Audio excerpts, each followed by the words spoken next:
Λοιπόν, καλησπέρα σε όλους. Καλή εβδομάδα να έχουμε. Έτσι, καλό μήνα. Δεν σας κάλασε κολόγεροι, που έχει φύγει το μισό 24, μπαμπαμ, ούτε που το καταλάβατε. Έτσι δεν θα καταλάβετε και πότε θα φτάσουμε και στο τέλος του 25, που σας έχω υποσχεθεί, που θα έχουμε ξεμπερδέψει με Μπάσο και Βολτέρ και θα είμαστε έτοιμοι. Θα κοιμηθείτε σήμερα το βράδυ και θα ξυπνήσετε και θα έχουμε Χριστούγεννα του 25. Μην ανησυχείτε καθόλου. Έχουμε φάει ήδη το 25% από την αρχή της χρονιάς που σας έπριζα. Λοιπόν, για πάμε να δούμε τι κάνουμε εδώ πέρα. Καταρχάς να δώσω να πω ένα μεγάλο μπράβο και ένα τεράστιο ευχαριστώ και στα παιδιά στη Θεσσαλονίκη. Κάναμε 3 φανταστικά workshops.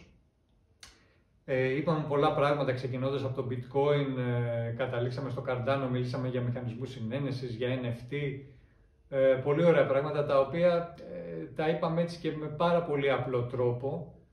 Οπότε προτείνω στα επόμενα workshops, δεν ξέρω, βρείτε λίγο χρόνο και ελάτε να τα παρακολουθήσετε, διότι ακόμα και να τα ξέρετε θα σας δώσουμε ιδέες πώς να τα μεταφέρετε έτσι και στους δικούς σας ανθρώπους που ρωτάνε και αναρωτιούνται και εσείς έχετε τα πάντα μέσα στο μυαλό σας, τιμές, projects, το ένα τ' άλλο και δεν ξέρετε πώς να τα μεταφέρετε.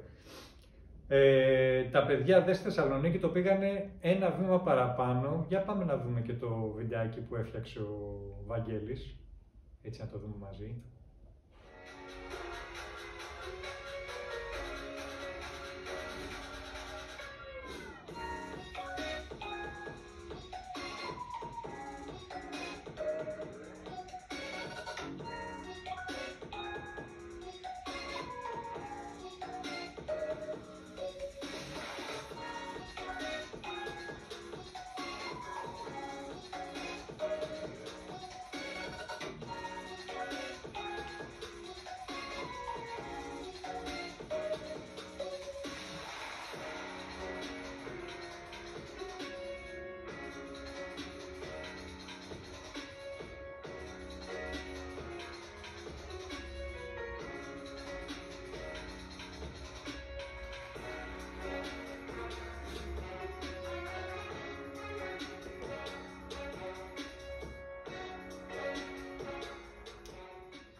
Ωραίος ο Βαγ.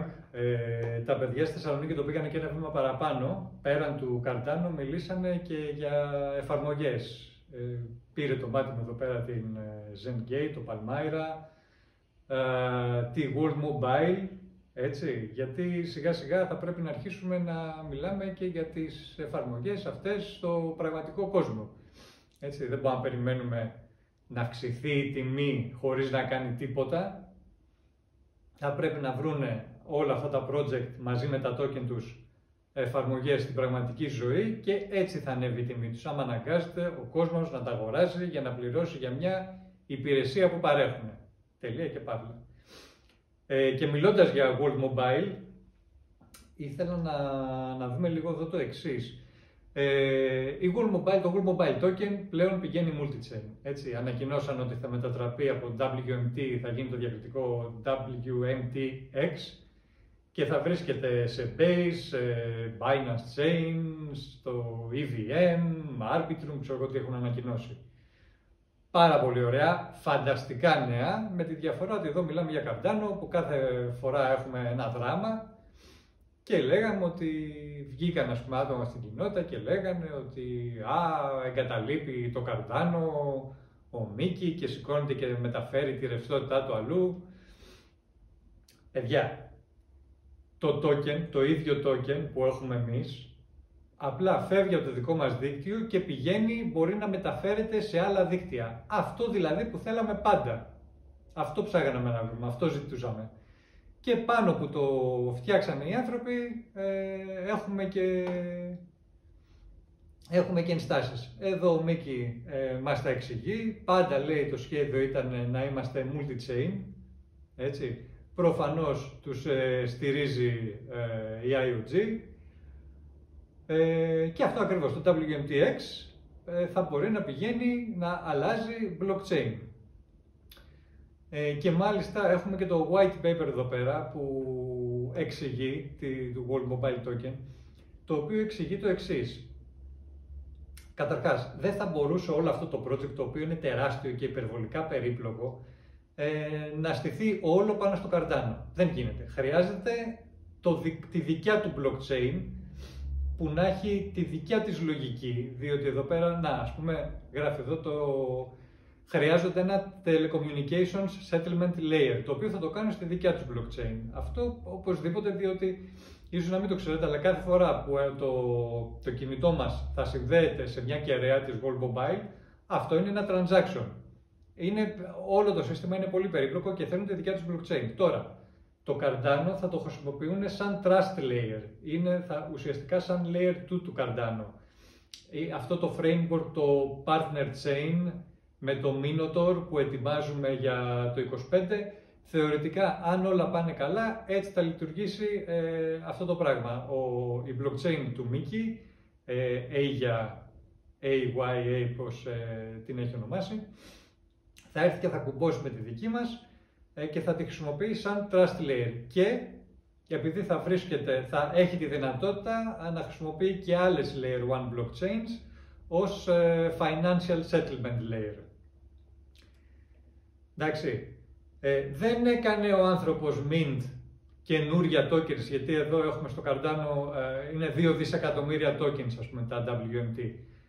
Δεν έκανε mint νέα tokens στην Base και άλλα tokens στην Binance και άλλα. Εκεί ναι, θα είχαμε πρόβλημα. Τα δικά μας τα token τα παίρνει και τα μεταφέρει. Για να μην μιλήσω δηλαδή για κάποιους που έχω τεράστιο παράπονο, έτσι, γιατί όταν εγώ αγόραζα οχήματα πριν από 3 χρόνια και τα έπαιρνα 200 ευρώ, τουλάχιστον έλεγα, ρε παιδί μου, ότι okay, θα βγει το παιχνίδι σε 3 χρόνια, 5, πόσο θα βγει, αλλά τουλάχιστον είμαι early investor. Έτσι, πήρα κάτι το οποίο μετά δεν θα το βρούνε. Αν δε, οι τύποι όταν άρχισαν να φτιάχνουν το παιχνίδι, τι κάνανε? Κάνανε mint και άλλα οχήματα. Βγάλανε 2-3 καινούργια οχήματα. Αυτό το Javelin για παράδειγμα είχε, πόσα είχε? 12.500 μηχανές τέτοιες. Βγάλανε κάτι άλλα οχήματα, 3.000 το ένα αυτό, 5.000 το άλλο, με αποτέλεσμα η τιμή των παλιών να πέσει. Έτσι. Και τι είναι μαγκύρος το κάνετε αυτό? Αυτό είναι λίγο πουστιά. Εντάξει. Γιατί εγώ που αγόρασα πριν από 3 χρόνια να μου πάτε να μου φτιάξετε τώρα και πιο γρήγορα οχήματα δηλαδή από αυτό? Φάουλ, το έχω παράπονο, αλλά οκ, έστω, προχωράμε. Αυτό το ανέφερα τώρα για να καταλάβετε τις διαφορές, το κάνω mint, μεταφέρομαι, πηγαίνω σε άλλες αλυσίδες. Υπάρχουν τρόποι και τρόποι για να το κάνεις. Άλλο να πας το ίδιο token σε άλλη αλυσίδα και άλλο να πεις έβγαλα τώρα σε εσάς token, ας βγάλω και άλλα token σε άλλη αλυσίδα ή να προσθέσω τέλος πάντων και άλλα, παρόλο που δεν σας το είχα πει εξ αρχής. Εντάξει, τώρα το μόνο που μένει δηλαδή από αυτούς είναι να αρχίσουν να βγάζουν και ντόμους. Βγάλετε άμα είναι και land plots, ρε παιδιά. Και αν τα βγάλετε δεν ξέρω και πιο φτηνά, να μας πηδήξετε ακόμα περισσότερο. Τέλος πάντων, έστω, τους το συγχωρούμε γιατί κάνουν καλή δουλειά. Εγώ δηλαδή, εσείς δεν ξέρω τι θα κάνετε, κάντε ό,τι γουστάρετε.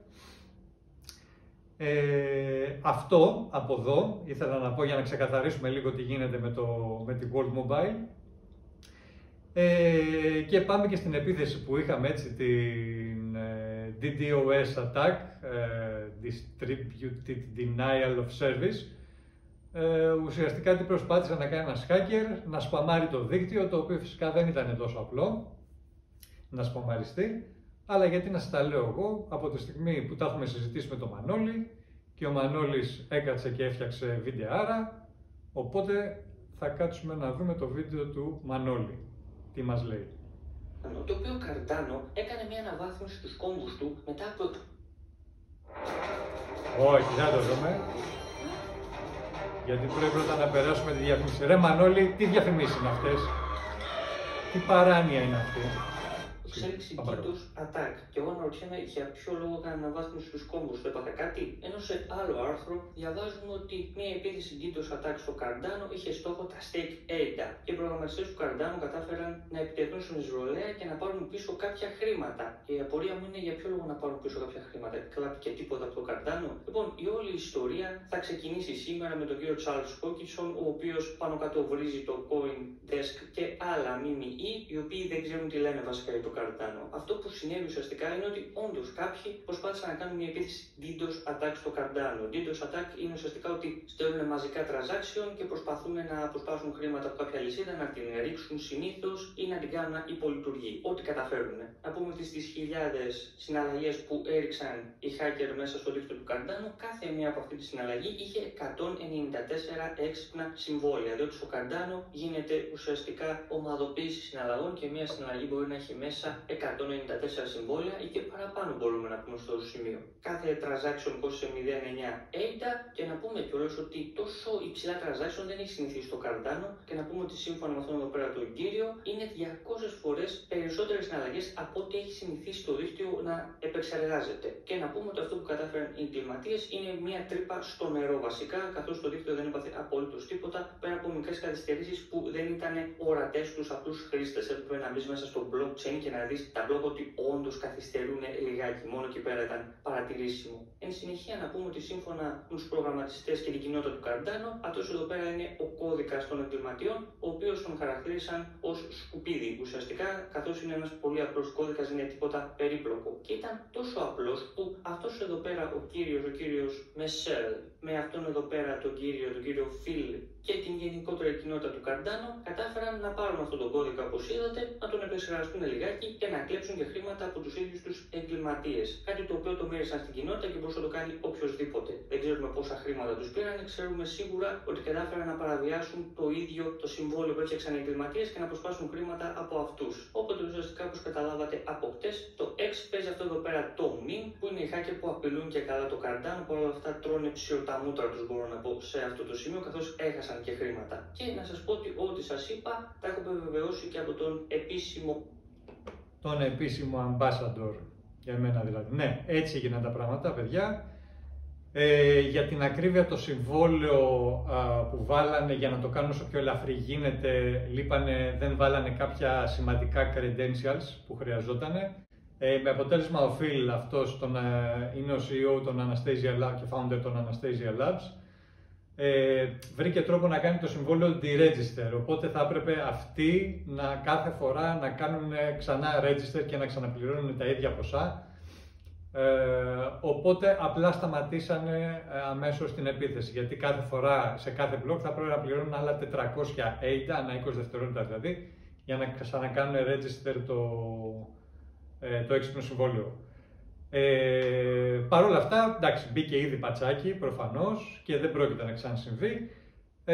Το δίκτυο συνέχισε να λειτουργεί με κάποιες καθυστερήσεις και βασικά αυτό σας το έδειξα τώρα για να καταλάβετε για ποιο λόγο εγώ προσωπικά θέλω να μάθω για άλλες blockchain, πραγματικά θέλω να δω τι γίνεται τι δουλειές κάνουν σε άλλες blockchain, αλλά δεν εμπιστεύομαι κανένα ειδησιογραφικό. Πώς να εμπιστευτώ τώρα την Cointelegraph και το CoinDesk και δεν ξέρω ποιον άλλον, όταν βλέπω πώς παρουσιάζουν τις ειδήσεις στο ίδιο το Cardano, που λένε άλλα αντάλλον. Άρα, για ποιο λόγο εγώ να τους εμπιστευτώ να μάθω για άλλες blockchain? Για κανένα απολύτως λόγο. Thank you, Μανολάρα. Αυτά προς το... όχι, προφανώς έχουμε να πούμε κι άλλα. Λοιπόν, έχουμε Project Catalyst και έχουμε 10 μέρες ακόμα καιρό για να ψηφίσουμε. Πολλά τα project, εκατοντάδες τα project, οπότε εγώ αποφάσισα σε πρώτη φάση να σας πω τα SOS. Ποια είναι δηλαδή που θέλουμε να ψηφίσουμε για δικούς μας ανθρώπους. Δεν είμαστε και πολλοί, έτσι, 4 έχω σημειώσει εδώ. Λοιπόν, κάτσε να το κάνουμε μαζί. Μισό να βάλω και εγγραφή οθόνης να βλέπετε τι κάνω. Λοιπόν, και έχουμε το εξής. Στα proposals, δεν υπάρχει link που μπορώ να σας δώσω για να πάτε να ψηφίσετε ναι. Το είχαμε πει, αυτό συμβαίνει σε όλα τα funds. Θα πρέπει να το βρείτε μόνοι σας, την πρόταση, πληκτρολογώντας το search word. Οπότε εδώ μαζί θα δούμε τα search words. Πρώτα απ' όλα το Odyssey, το οποίο το βάζουμε εδώ στα proposals, στο search bar. Vote yes. Continue voting. Επόμενο search word monks, το οποίο είναι του Βαγγέλη. Έτσι, να πείτε να τις διαβάσετε και όλες αυτές τις προτάσεις. Continue voting. Μετά είναι η πρόταση του David, του φίλου μας από το EU Cardano, που έχει μια πολύ ωραία πρόταση για NFT, το παλεύει καιρό ο άνθρωπος, ακόμα δεν την έχει πάρει, οπότε πάμε να τον βοηθήσουμε. David με E στο τέλος, αυτό εδώ το πάνω που βγαίνει. Και το EU Cardano, έτσι, γράψτε το έτσι με τελεία, οι οποίοι είναι και αυτοί οι Ευρωπαίοι, που μας δίνουν και αυτοί λεφτά να τους στηρίξουμε για να μας στηρίξουν. Τώρα από εκεί και πέρα, προφανώς άμα πατήσεις, όταν πατάτε yes δεν τελειώνει, πρέπει μετά να πάμε στο My Selection, να πατήσουμε εκεί να πατήσουμε το OK, να βάλουμε το pin μας και τώρα μέτρησε η ψήφος. Μην πάτε και πατήσετε σε όλα ναι και ξεχάσετε να πάτε στο My Selection, γιατί δεν θα μετρήσει. Πάμε My Selection και εκεί πέρα βάζουμε το pin. Αυτά, και από εκεί και πέρα τώρα είναι, εντάξει, εγώ θα ψηφίσω και άλλα πράγματα. Έχει Genius Guild, έχει 5 προτάσεις, Anastasia Labs έχουν προτάσεις, κάποια Dex έχουν προτάσεις, Iagon που δεν έχουν πάρει ποτέ λεφτά οι άνθρωποι, ντροπή μας. Και είναι και η Μπαρτσελώνα, η οποία, ψάξτε και αυτή, βρείτε τη, διαβάστε την πρόταση, αυτοί θέλουν 2 εκατομμύρια ADA, δείτε τι τα θέλουν να τα κάνουν. Και αυτά. Σήμερα το απόγευμα θα έχουμε και σπεϊσάκι, 6 ώρα. Να είστε εκεί να τα πούμε έτσι και ζωντανά, να τα πούμε και μεταξύ μας. Αυτά, υπομονή και καλή συνέχεια.